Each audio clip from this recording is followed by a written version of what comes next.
全嗰個鍾成明，佢其實佢上一場都展示咗佢啲能力㗎咯。其實神操啊，同埋各方面都係好唔錯嘅。咁第一場我哋選擇咗跑馬地，佢都唔係太差。咁樣上一場都係 OK 嘅，又係少少阻滯咁樣變咗。其實最低限度應該係第二嘅。咁不過冇問題啦。咁呢場保重翻啦。上一場某程度上可能試咗啲腳程，因為佢遇到，而今場就把握到個好靚嘅檔位。係啊，始終都係檔位可以影響好多。咁今次一檔咁咪變咗佢出咗嚟之後，我都諗住係可能有機會拔進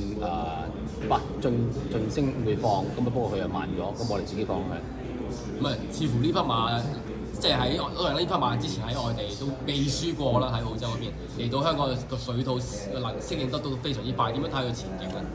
係，我諗佢遲啲可以跑長少啊，1400嗰啲咁樣，咁或者可以有機會跑1600都唔定，因為佢都係大步啊咁樣，同埋佢都幾 relax 嘅係咧。再一次恭喜晒全國，恭喜晒！thank you，唔該晒。